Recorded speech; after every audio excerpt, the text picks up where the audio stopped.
Fala, galera da Chacratinha, aqui quem fala é o Emanuel e hoje a gente vai estar aprofundando um pouco aqui na nossa série Jesus, a Luz do Mundo. Então eu trouxe aqui alguns convidados super especiais para a gente responder as perguntas que vocês mandaram para a gente lá no Instagram. Com vocês então, aqui, Thiago Melo e Ellen Teixeira. Tudo bem com vocês, gente? Oi. E aí, pessoal, tudo bem? Como é que vocês estão? Como é que tá a vida? Eu sou o Thiago. Tudo que eu gosto de fazer na vida é estudar e falar para os outros o que eu estudei. Ótima apresentação. Muito bom. E você, Ellen, o que você gosta de fazer? O que você é? Meu nome é Ellen, eu tenho 26 anos e eu gosto de estudar também, gosto mais ou menos, estamos aí estudando, mas eu também gosto muito de sair com meus amigos e de fazer nada no Netflix. Muito bom. Esse é um esporte em comum. Então, a gente faz também. Mas legal, gente. Então, vamos começar aqui com as perguntas que o pessoal mandou pra gente, aqui nessa série especial de Natal que a gente está fazendo. A primeira que eu queria fazer é assim: se na Bíblia não se fala o dia exato do nascimento de Jesus, não seria errado comemorar no dia 25 de dezembro? Bom, que o pessoal já começou polêmico. Esse pessoal eles estão empolgados, né? Você quer falar aí, Ellen? Fica à vontade. Então, realmente assim, a gente não tem na Bíblia, né, qual que é a data certa do nascimento de Jesus, mas a gente tem ao longo da história da igreja, né, desde que a Bíblia terminou de ser escrita ali, Jesus morreu, ressuscitou e deixou seus discípulos, e aí os discípulos continuaram sendo discípulos de Jesus e fazendo discípulos de Jesus até chegar no ano 2000, que é hoje, né? Então, ao longo da tradição, da história da igreja, de todos os cristãos que tiveram antes da gente, em algum momento as pessoas decidiram que essa seria uma data para ser comemorada. Então, outras tradições cristãs usam outras datas, tipo os coptas, os orientais usam datas diferentes para comemorar, mas o importante é que a gente tenha o hábito de lembrar que Jesus veio, de que Deus mandou seu filho para encarnar, para virar gente e vir morrer por nós. E a gente celebrar isso, né? E também com a esperança de que Jesus vai voltar outra vez. Então, mais importante do que pensar se era essa data ou mesmo ou não, é a gente ter esse hábito, né, anual, frequente, de lembrar disso e que seja um momento muito especial na vida das famílias e das pessoas cristãs que estão comemorando essa data. Então, não precisa ser no dia 25 para a gente comemorar nessa data que foi combinada aí séculos atrás. Dia 25 é só um combinado, né? O importante é comemorar. O importante é comemorar. Agora, vale a gente dizer o seguinte, que ainda que não esteja escrito na Bíblia, muitas coisas não estão escritas explicitamente na Bíblia, não é? Por exemplo, na Bíblia não tem instrução sobre quantas horas de Netflix ou videogame ou qualquer coisa que você vai fazer, né? O máximo de horas que você tem por dia para fazer tal coisa. Ainda assim, o bom senso e etc. pode ser uma boa maneira de responder a partir dos princípios da Bíblia. Ou seja, não necessariamente ela diz explicitamente, mas ela nos dá princípios que podem nos guiar a certa prática. Agora, a questão do Natal, ela é assim, mais curiosa do que isso. Não é simplesmente não tem na Bíblia, será que eu comemoro ou não comemoro? Como a Ellen disse, é uma questão que faz parte da tradição. Desde 379 ou 380, de acordo com a tradição, isso é uma prática da igreja que comemora no dia 25, porque foi feito um cálculo de tentativa, de acordo com os registros bíblicos dos evangelhos, para tentar saber aonde mais ou menos Jesus nasceu. Chegaram a esse número, do dia 25 de dezembro. A partir daí virou uma prática que nós comemoramos até hoje. Então não é errado, é simplesmente uma prática que a gente que serve para, como a Ellen nos falou, de lembrar que Jesus veio, né? Veio por nós e por amor. Cara, isso é muito legal, mas tem uma coisa que diz explicitamente na Bíblia, que é que Jesus é a luz do mundo. E, inclusive, esse é o tema da nossa série, né? E uma pessoa aqui perguntou e fez uma pergunta maravilhosa a esse respeito, que é o que isso quer dizer? O que quer dizer falar que Jesus é a luz do mundo? É porque ele brilha? Eu acho que ele deve brilhar, né, Ellen? Não sei. Ele brilha quando bate o sol. Os vampiros de Crepúsculo, né? Essa é uma ótima pergunta. Vocês me permitem falar um pouquinho sobre ela? Primeiro de tudo é que é o seguinte: quando a gente fala sobre luz do mundo, é claro que se trata de uma expressão, de uma força da linguagem, né? Uma maneira da gente falar algo que não necessariamente é ao pé da letra, né? Não é que ele é a luz do mundo, como se ele fosse o sol. Então Jesus é o sol, né? Eu vou ficar olhando para ele, estou olhando para Jesus. Não é bem isso, né? A luz do mundo é basicamente uma expressão para demonstrar que no escuro qualquer pessoa está perdida, não sabe onde está, não sabe o que fazer, qualquer rumo que ela for vai ser um rumo sem sentido nenhum. Então, quando há luz em algum lugar, a pessoa tem condições de olhar para o redor, saber para onde ela está indo, o que está do lado dela. Dessa mesma maneira, todos nós nos encontramos numa situação de escuridão por conta do pecado. Jesus, ele é a luz para o mundo, para iluminar nossos passos, né? Saber que ele é a verdade, que ilumina a nossa mente, o nosso coração, para nos dar direção para a vida, né? Então é basicamente uma força de expressão que a Bíblia utiliza sobre Jesus. E a Bíblia utiliza esse termo tanto em escritos do Antigo Testamento, né, que falavam do Messias que haveria de vir, e aí lá em Isaías 9, por exemplo, eles falam, né, o povo que andava em trevas viu grande luz, e os que viviam na região da sombra da morte resplandeceu a luz.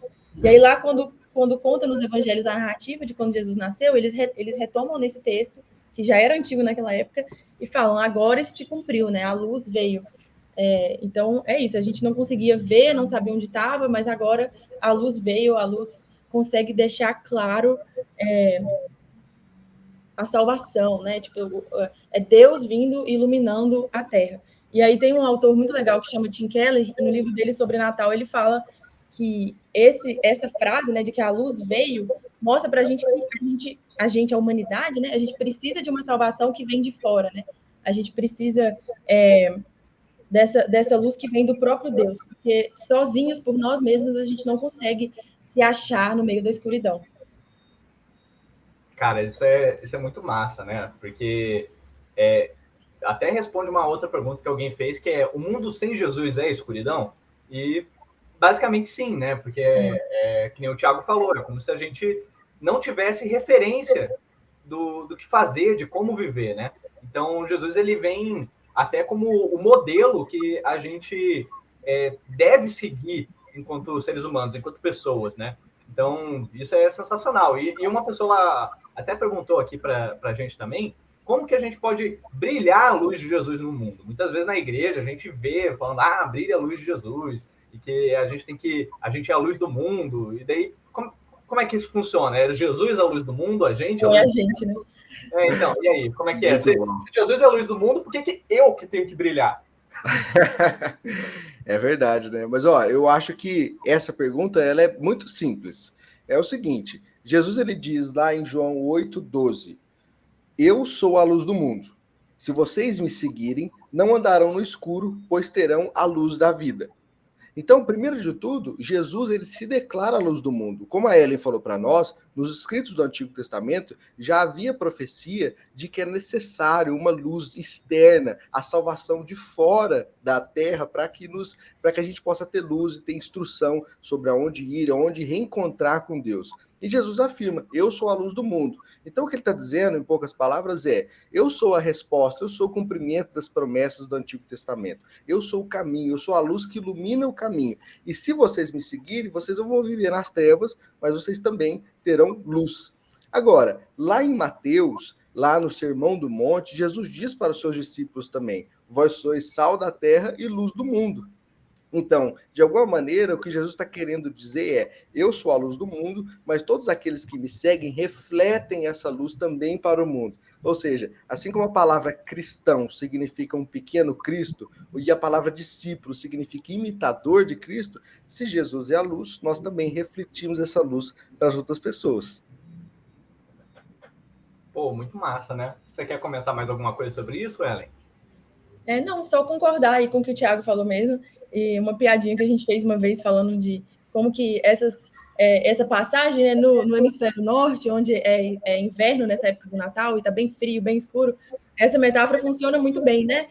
Essa linguagem da gente iluminar, de Jesus ser a luz que veio no Natal. E aí a gente estava rindo que aqui no hemisfério sul, que nessa época tá esse sol, esse verão, esse calor, era melhor a gente falar que Jesus é a sombra que nos protege desse calor todo. Mas, enfim, só uma Jesus piada. podia ser uma piscina que a gente entra para se refrescar.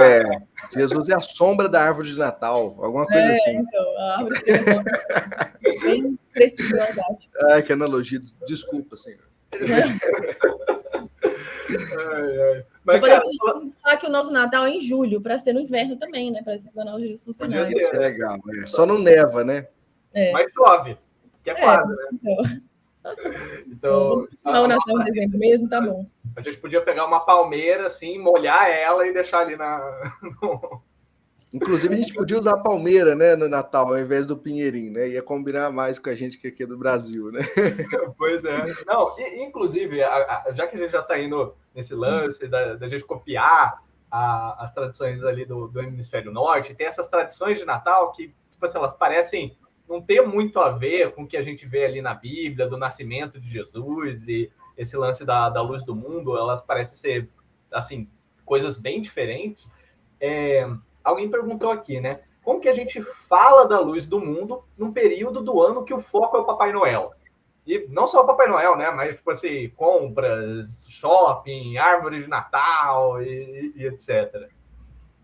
Então, para responder isso aí, eu acho assim, essas coisas todas que envolvem o Natal, como a gente vê hoje, em 2021, elas têm várias camadas, né? Então, primeiro a gente tem o Natal bíblico mesmo, né? O relato bíblico de como que foi o nascimento de Jesus, as informações que a gente tem na Bíblia de como que foi essa época.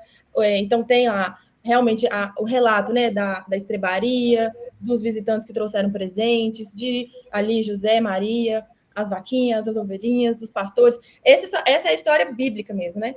Aí, como se fosse uma outra camada em cima dela, a gente tem a tradição, que é o que a gente comentou, por exemplo, sobre a própria data e vários outros elementos, o próprio advento, né, que é você se preparar nos dias antes do Natal. Eu sei que o pessoal do Chakra Kids, as crianças estão fazendo o calendário do advento, né, que é criar essa expectativa no mês antes do Natal. Então, tem outros elementos que foram incorporados aí ao longo dos 2000 anos de igreja que tiveram antes da gente, que se baseiam na história bíblica, mas são elementos dessa tradição. E aí, por cima, né, a gente pode dizer que tem uma outra camada que é mais recente, que tem a ver com o mercado, com o consumo, que é de fazer um monte de promoção, de querer vender muito, vende decoração, vende presente, vende de tudo nessa época do ano, né? Todos os setores de lojas esperam vender mais nessa época. Então, assim, junto com o Natal bíblico, tem o Natal da tradição da igreja e tal, e tem esse Natal de consumo, de presente, que é de onde a gente geralmente conhece, né? O próprio Papai Noel e isso tudo. Mas, assim, até esses elementos que a gente conhece pelo consumo atual, esse tipo de decoração, de árvore, de Papai Noel, eles também têm um certo pezinho na tradição da igreja, mesmo que hoje já quase isso nem é mais dito, né? Isso nem é mais tão relacionado assim, mas existe um personagem na história da igreja do qual se originou o que a gente chama de Papai Noel, né? Que, por exemplo, em inglês é Santa Claus, né? Que é quem eles chamavam de São Nicolau. Mas eu vou deixar o Thiago contar para a gente um pouco sobre ele. Eu não sei se tem alguma pergunta sobre isso especificamente e tudo. Se quiser, a gente pode já emendar nela e responder de uma vez. O que vocês acham? Eu acho que dá para a gente fazer um bem bolado aí, porque tem uma porque outra... a resposta da Ellen foi muito boa para a pergunta, né? Eu achei ótima. Então, vamos para a próxima. Então, mas eu acho que ainda falta a gente só tocar no lance, tipo assim, como que a gente fala de Jesus nesse período, agora que, cara, shopping, Papai Noel, que, tipo assim, apesar de ter alguma coisa a ver, parece estar muito distante. Eu acho que é um grande desafio. Agora, esse desafio, ele não é impossível, não é? Qual que é o desafio, na verdade? O desafio é tentar colocar uma camada, usando a linguagem que a Ellen falou para nós, uma camada no seu devido lugar. Ou seja, primeiro de tudo, o que é o Natal? Talvez você que está assistindo a gente não saiba que muita gente não sabe de onde veio o verdadeiro Natal, que é o nascimento de Jesus. Pode ser que alguém até comentou, ouviu falar na igreja por causa dos pais, mas nunca ouviu a história, nunca entendeu por que nós comemoramos o Natal. Então, primeiro de tudo, é falar para as pessoas a razão do verdadeiro Natal, a luz do mundo, né? A luz que é Jesus Cristo que se encarnou numa criança, num bebê, para que ele pudesse crescer, morrer e ressuscitar por amor a nós. Então, esse é o conteúdo que a gente deve falar. Porque aí, depois disso, a pessoa vai entender automaticamente. Ah, então não tem a ver com o consumo que a gente está tendo aqui, né? E é claro, até a maneira da gente dar presente para os outros pode ser uma oportunidade para a gente falar da generosidade de Jesus. Por exemplo, digamos que você vai dar um presente de Natal para alguém, né? E nessa oportunidade de você dar o presente para alguém, você pode falar sobre a generosidade do próprio pai de enviar o seu filho para nascer aqui e por amor a nós. Ou seja, já tem a oportunidade de falar sobre o verdadeiro Natal num gesto simples de dar o presente. Ou seja, temos muitas oportunidades, só que eu acho que o ponto central é colocar a camada no seu devido lugar. A primeira camada é o que a Bíblia diz. A segunda coisa, o que a tradição cristã tem falado sobre o que é o Natal, a comemoração do Natal, o próprio dia 25, e depois, então, essas festas nossas culturais sobre o Natal, presente, etc. Então, não é pecado a gente dar presente de Natal para os outros. Só se não der para mim. Com certeza não. Mas, inclusive, assim, essa época do Natal, né, ela é uma época em que a gente aprende muito sobre a generosidade, né? Não só com as pessoas da nossa família, quando a gente dá presentes para os nossos pais, quando a gente ganha presente também para os nossos irmãos e tal. Mas também, assim, é uma época do ano em que muitas pessoas se voltam para ajudar o próximo, para doar para instituições de caridade, para pessoas que precisam. Aqui na Chácara mesmo, a gente está fazendo uma campanha, né, para doar para famílias que precisam. Então, é uma época em que essa coisa da generosidade é muito cultivada, e isso é uma coisa muito positiva, né? Isso traz à memória isso que o Thiago falou, né? De que o próprio Deus foi generoso para com a gente. Então, esses atos, né, de presentear, eles não precisam ser atos vazios, só de consumo, tipo, eu queria ganhar um negócio, vou pedir meu pai, vou pedir minha mãe. Mas eles podem ser momentos da gente exercitar essa coisa, né? De ser generoso e de se importar com o próximo. Isso tem muito a ver com a história do Papai Noel, que eu ia falar, que esse cara aí, que foi uma figura importante da história da igreja, de onde veio o Papai Noel, que era o São Nicolau, como eles chamam, não se sabe muito bem a história dele. Eu acho que eu tô mutada. Não tá não, eu tô ouvindo. Tá. Eu também tô. Apareceu todo mundo, falei, não se sabe em detalhes a história dele, porque é bem antiga, daquela época que não tem muitos documentos, mas as histórias que contam sobre ele é que era uma pessoa muito, né, um cristão muito dedicado, que também era muito generoso. Ele também ajudava muitas pessoas, dava muitos presentes, principalmente para crianças carentes e tal. Então, a partir dele que surgiu essa figura do Papai Noel.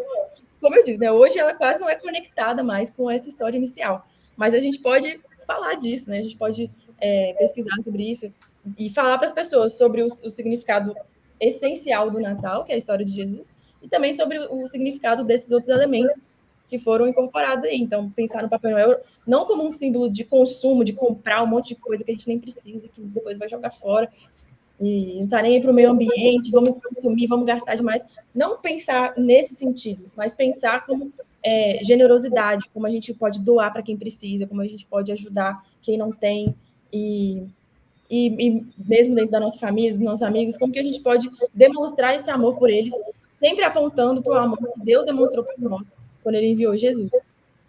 Pô, isso é muito legal, né? Porque então a gente vê que o Papai Noel, né, o São Nicolau, ele foi um cara que entendeu isso, né? Ele entendeu que Deus era muito generoso, então ele, querendo ser a luz do mundo também, como a gente falou, ele quis imitar Jesus, dando presentes aos outros, para demonstrar para as outras pessoas o amor de Deus e a generosidade dele, né?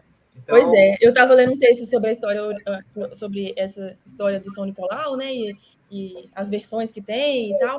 E aí o cara que escreveu o texto estava falando que o São Nicolau de verdade, ele ia ficar muito triste de saber que muitos séculos depois as pessoas usam uma figura que veio, né, dele para esquecer do verdadeiro sentido do Natal, né, que é Jesus. Então, o próprio Papai Noel original ia gostar de saber, né, que as pessoas não estão focando nele, e sim em Jesus e na história principal dessa época do ano. Acho que a gente podia falar da história do São Nicolau um pouquinho mais, né? O que você acha? Vamos conversar um pouco, porque eu acho que é interessante o pessoal saber. O São Nicolau, esse é um nome, né? Porque na história da Igreja Católica, as pessoas que foram notáveis, que foram de grande importância, elas recebem esse nome de santo. Não porque ela deve ser adorada, mas justamente porque ela foi notável na história da igreja. Esse Nicolau, ele foi bispo da Igreja Católica, e bispo é uma posição de autoridade muito importante dentro da instituição da Igreja Católica. E lembre-se, nessa época não existia Igreja Católica e Igreja Protestante, porque o protestantismo só existiu bem depois, muitos séculos depois. Então, nessa época, a expressão do cristianismo era da Igreja Católica. Esse bispo, ele nasceu no século III, morreu no século IV, aliás, nasceu no século IV e morreu no século V, se não me falha a memória, e ele foi alguém muito generoso. Diz a história, que é bem provavelmente a história que foi narrada sobre ele, né, de acordo com a Igreja Católica, de que os pais deles eram muito ricos, né, e eles acabaram falecendo. E com essa herança que ele teve, ele doou basicamente tudo para as pessoas que estavam precisando. Dentre eles, essas pessoas que ele doou, a maioria eram crianças. E ele tinha muita empatia por crianças. Dentro da história existem algumas curiosidades que podem ou não ser verdade, né? Por exemplo, dizem que o São Nicolau era alguém que orava para algumas crianças que morriam, né, devido a doenças ou qualquer outra causa de morte, e algumas crianças ressuscitavam devido à oração do São Nicolau. Então ficou conhecido na história do São Nicolau de que ele era alguém generoso com crianças, porque ele presenteava as crianças, mas também alguém que orava pelas crianças para que elas voltassem à vida. Então, essa figura do São Nicolau ficou muito atrelada às crianças. É por isso que, quando foi se desenvolvendo a figura do Papai Noel, que isso foi um desenvolvimento bastante posterior na Europa, ficou também conhecido como aquele santo que favoritava as crianças. E aí tem um caso engraçado. Dentro da história, depois de alguns séculos, o São Nicolau ficou atrelado a uma figura de que ele dava presente para boas crianças, né? Para crianças que tinham bom comportamento. E para as crianças que não tinham bom comportamento, ele punia essas crianças, né? E só que essa história, que é o que nós conhecemos muito do Papai Noel hoje, é uma história muito posterior, muitos séculos depois do verdadeiro São Nicolau. Então, nós podemos dizer com muita segurança que o São Nicolau existiu. Agora, sobre os fatos exatos da história dele, como a Ellen nos disse, a gente não sabe direito. Mas, dentre esses fatos, o que nós sabemos é que ele era um homem generoso, principalmente com as crianças. Ou seja, o São Nicolau é alguém admirável, que pode ser uma figura importante para o nosso Natal, né? Então, acho que é legal você saber disso, para a gente não ficar negando que o Papai Noel é uma figura legal, porque ele é, né? Pô, então tem alguém até que perguntou: é pecado a gente deixar que as crianças acreditem no Papai Noel? Eu achei essa pergunta muito boa, né? Porque se por um lado tem o São Nicolau, tem outra pessoa quase que completamente diferente, que é o Papai Noel. Então, como que a gente pode fazer com isso aqui pensando... Ninguém aqui tem filho, né? Mas como que a gente pode pensar com crianças pequenas, que às vezes a gente tem contato? É pecado a gente... Porque mentir é pecado. E a gente falar que o Papai Noel existe também é mentira. Mas o São Nicolau existiu. Mas então como que a gente pode fazer com isso? Eu não gosto de realmente assim de ficar criando um mundo fantasioso para criança, para ela acreditar que quem deu foi o Papai Noel mesmo, assim, que entrou na casa dela à noite. Eu não sou muito fã dessa ideia, assim, eu respeito também as famílias que querem fazer dessa forma, mas eu realmente não gosto, também acho que é uma forma de mentira também. Então, assim, eu não gosto muito dessa ideia, não, sabe? De ficar fazendo a criança acreditar num mundo de fantasia e tal. Mas eu acho que tem uma certa, não sei, empolgação dessa época do presente, que ela pode ser canalizada de um jeito que não passe por mentira. Um jeito legal é contar a história do Papai Noel original, né? Contar essa versão que se aproxima mais de quem o São Nicolau realmente foi. E a partir disso, a gente falar sobre a generosidade, sobre então a criança vai ganhar um presente, que legal, essa época do ano e tal. Então, eu acho que tem esse tipo de uso da figura do Papai Noel que a gente pode fazer. E também, assim, se a criança vai no shopping, se a criança vai em algum lugar que tem um Papai Noel lá, uma pessoa vestida de Papai Noel, Eu acho que a gente pode só falar, olha, que legal, uma pessoa vestida de Papai Noel. Não sei, eu acho que isso também é legal o suficiente, entendeu? Não precisa fazer a criança achar que só existe um Papai Noel no mundo e ele tá ali e é aquele. Enfim, eu acho que eu prefiro a ideia de tratar as crianças dessa forma, entendeu? Com essa honestidade, tratando como algo muito legal que está acontecendo, mas sem precisar ficar arrumando. Eu acho que em determinada época da vida de uma criança, não existe muito bem a distinção entre o mundo real e a fantasia, né? Essas coisas passam um pouquinho depois, na época do desenvolvimento enquanto criança e tudo mais. Então, em certa medida, muita coisa é fantasia e real ao mesmo tempo na cabeça das crianças, né? E por isso que isso é um recurso usado pelos pais para poder, de alguma maneira, alimentar essa sede pelo Natal, que é tão positiva e é tão boa para nós, né? Agora, eu tô com a Ellen nessa, eu acho que a gente deve, primeiro de tudo, tentar explicar a história do verdadeiro São Nicolau. E essa energia toda, essa vontade do Natal, até mesmo dos presentes, que não é um problema em si mesmo, né? Deve ser toda focada primeiro na história de Jesus, depois do São Nicolau, né? E aí, posteriormente, pensarmos em questões mais culturais, como dar presentes uns para os outros, ganhar presentes, né? Ou seja, o Natal não é para ganhar presente, mas pode ser uma maneira legal de você fomentar a história, né? E tudo. Uhum. Então, igual eu falei também, ir no shopping tirar foto do Papai Noel é uma coisa cultural que todas as crianças fazem. Também, assim, não tem nenhum problema com isso, não. Então, eu acho que tudo faz parte de alimentar essa expectativa pelo Natal, que é muito legal. Uhum. E eu acho que é sempre muito importante a gente fazer isso em torno da figura de Jesus, né? Seja com o Papai Noel, com São Nicolau, porque, beleza. Não é para ser a festa do São Nicolau também, não. É a festa do nascimento de Jesus. Talvez um acessório ali para explicar alguma coisa. Mas vamos focar em Jesus mesmo. Porque beleza, a verdadeira história do São Nicolau é legal, mas isso é a verdadeira história do Natal. Do motivo. É mais legal ainda, né? É lá o que eu falei, né? A primeira camada mesmo. Você pode abrir a Bíblia e ler lá. Em Lucas tem história, em João tem uma versão, em Mateus tem outra. Então, dá para ler a história do nascimento de Jesus por várias perspectivas dentro da Bíblia. E é isso que é o Natal de verdade, né? Esse tem que ser a coisa que a gente mais vai gastar tempo, tanto com as crianças quanto também nas celebrações em família e tal. Esse tem que ser o foco, né? E todo o resto é acessório para isso, né? Que a gente pode falar também apontando para isso. É que é uma festa que tem um propósito, né? É uma festa que a gente está festejando porque Jesus veio ao mundo em forma de criança, né? Então, é sempre importante. Eu gostei do que você falou, é um acessório para deixar isso claro, né? Então, tipo assim, a gente não tem problema a gente fazer essas coisas. O importante é a gente saber por que a gente está fazendo, né? E uma coisa que eu acho legal do Natal também, dos materiais que eu estou lendo agora de Advento, né? Dessa época que precede o Natal, né? Principalmente o mês de dezembro, que a gente fica fazendo essas coisas de Advento e tal. O material que eu estou lendo, ele fala bastante que a gente lembra da vinda de Jesus como um bebê, 2000 anos atrás, e a gente também aponta para a segunda vinda de Jesus, né? Que é a nossa esperança de redenção e de que com essa segunda vinda dele, ele vai restaurar o céu e a terra e toda essa coisa bonita da esperança cristã. Então, isso também eu acho que é um foco interessante, né? Além da gente olhar para trás, para o Jesus que já veio, a gente olha também para frente, para a promessa dele de que ele vai voltar. E é toda essa expectativa que a gente cria nas crianças e na gente também, né? Para o Natal, que seja também uma expectativa que a gente está criando para o dia que vai ter o segundo Natal, né? Jesus voltando para o mundo. É uma festa do que já foi e também uma festa do que vai vir, né? Uhum.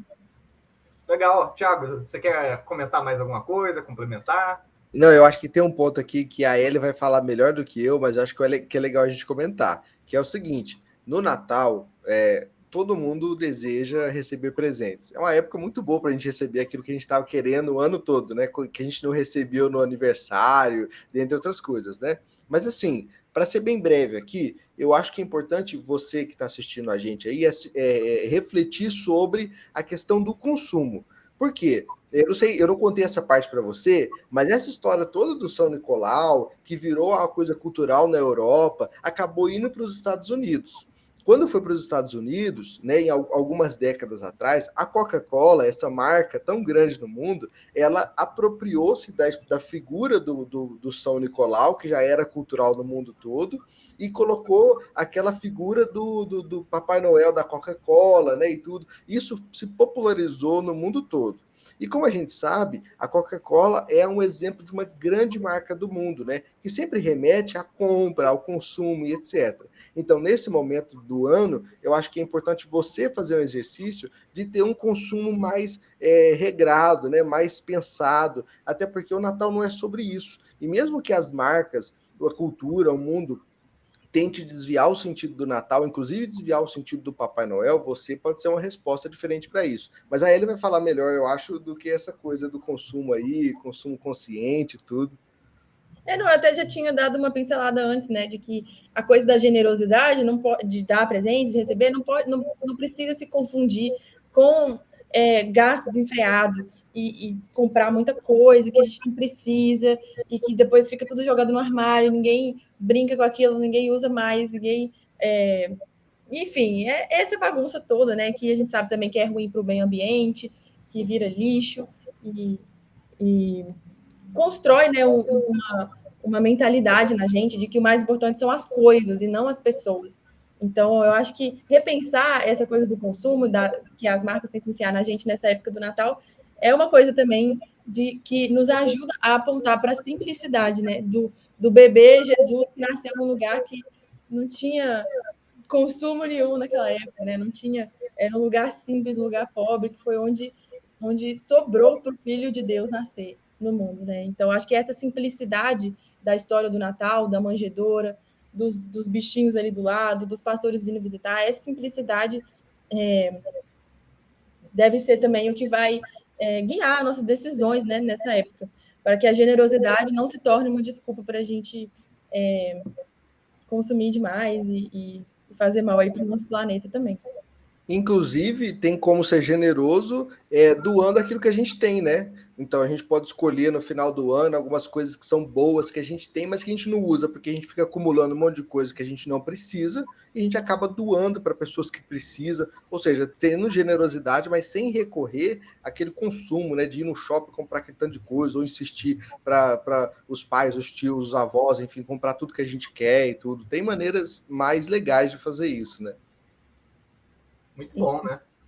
Então, gente, muito legal tudo isso aqui que a gente conversou, né? Que Jesus, ele é a luz do mundo, né? Isso significa que ele aponta para a gente o jeito certo de viver e que a salvação vem dele, não da gente. Por causa dele, a gente pode ser generoso e a gente pode usar do Natal, dessa época que a gente festeja, quem ele foi, quem ele é e que vai vir a ser, para a gente demonstrar todo esse amor que ele tem para a gente.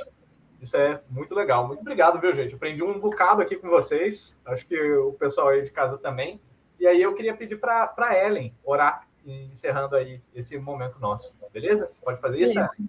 Posso. E muito obrigado, viu, Manuel, também pelo convite. Foi muito legal falar aqui.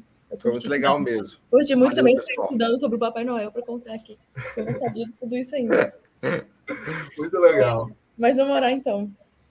Deus, muito obrigada por esse dia, por esse tempo que a gente teve aqui compartilhando um pouco sobre a verdadeira história do Natal, a história de que o Senhor mandou seu Filho, que virou gente para vir amar a gente, salvar a gente de nós mesmos e iluminar a nossa vida que estava tão escura. E eu te agradeço pela verdadeira história do Natal e porque todo ano a gente pode lembrar disso com tanta intensidade, com tanta alegria, compartilhando com a nossa família, com presentes e com generosidade aquilo que o Senhor também fez por nós. Então, ajuda a gente a brilhar também como o Senhor brilhou e refletir a luz de Jesus na nossa vida, das pessoas que estão à nossa volta. É isso que eu te peço em nome de Jesus. Amém. Amém. Muito legal, viu, gente? Amém. Um abraço. Gente, Feliz Natal aí para de casa e para vocês. Feliz Natal, pessoal. Feliz Natal, gente. Então é isso. Tchau, tchau.